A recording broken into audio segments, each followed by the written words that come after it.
par rapport à cette décision de suspension de Contador. Est-ce qu'il y aura un après et un avant cette décision? Est-ce que le monde du cyclisme va changer en quelque chose demain? Je ne pense pas, non, je pense qu'il n'y a rien qui va changer. C'est vrai que dans l'après-guerre, c'est seulement le deuxième vainqueur du Tour après l'Indice qui sera donc pénalisé après avoir gagné le Tour. Donc.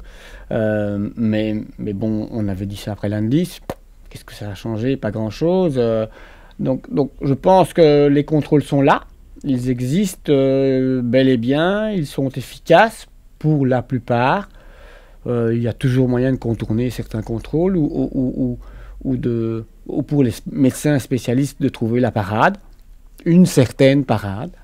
Mais bon, on ne peut pas non plus ne pas lutter contre le dopage. On ne peut pas libéraliser. Les États-Unis ont essayé. Ils ont, pendant toute une période, légalisé le dopage dans les grands sports américains. Et pour finir, ils en sont revenus parce que bon, il faut presque protéger les gens contre eux-mêmes. Mais peut-être que aussi on a voulu montrer, ou certains ont voulu montrer, ou peut-être Lucie a voulu montrer que même quand on s'appelle Contador, on n'est pas au-dessus des lois.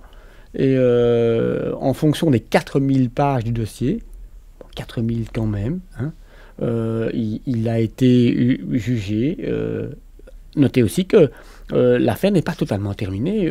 Contador peut aller devant un tribunal fédéral suisse pour contester le jugement du TAS.